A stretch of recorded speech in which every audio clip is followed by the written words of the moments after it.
Ada seorang ibu-ibu yang pasang badan ketika Deddy Mulyadi dikritik soal barak militer. Sebenarnya gue mau nanya, nih ibu-ibu Jawa Barat, apa yang setuju anaknya dimasukkan ke barak militer karena kenakalannya? Si mayoritas setuju. Dan gue mau bilang kepada mayoritas tersebut, kalian adalah orang tua yang gagal mendidik anak dan tidak bertanggung jawab. Kenapa gue bilang kayak gitu? Karena tugas mendidik anak itu tugas orang tua, bukan tugas negara. Karena tugas negara itu tertuang dalam Undang-Undang 1945 pasal 34 no ayat 1 menjelaskan fakir miskin dan anak-anak telantar itu dipelihara oleh negara. Kalau kalian menyerahkan kepada negara melalui Deddy Mulyadi, berarti kalian siap. Anak-anak kalian disetarakan sebagai fakir miskin dan anak-anak telantar yang tidak punya orang tua. Dan dalam Undang-Undang 1945 kita, alinea keempat menjelaskan kalau tugas negara itu adalah mencerdaskan kehidupan bangsa termasuk orang tua. Dan mendidik anak adalah tugas orang tua, bukan tugas negara.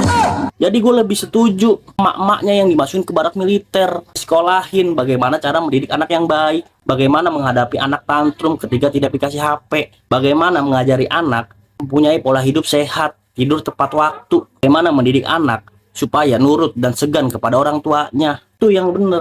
Terus apa kalian pikir setelah keluar dari barak militer anak itu akan menjadi baik? Ya enggak, nggak akan jadi baik. Kalau karakter orang tuanya, cara ngedidik orang tuanya masih gitu-gitu aja, nggak akan jadi lebih baik. Dan apa kalian berpikir anak-anak itu akan kapok di barak militer jika mendapat fasilitas yang lengkap, perhatian yang lengkap, aturan yang lengkap, dan dengan anggaran yang cukup? Nggak akan kapok, malah mereka bakalan seneng. Di sini nggak lagi membahas tentang Deddy Mulyadi, tapi sedang membahas kalian nih, orang-orang tua yang udah gagal mendidik anak dan tidak bertanggung jawab, malah menyerahkan anak-anak kalian yang menjadi produk gagal dari didik kalian ke pemerintah dengan memasukkan ke barak militer. Itu bodoh namanya.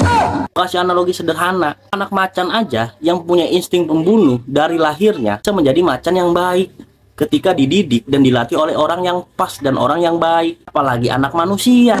Jadi kalau ada orang tua yang bilang anak nakal tersebut emang anaknya nakal dan susah diatur, itu bukan salah anaknya, itu proses alami pertumbuhan seorang anak untuk mencari jati diri. Salahin orang tuanya yang dari kecil, dari bayi mendidik dia.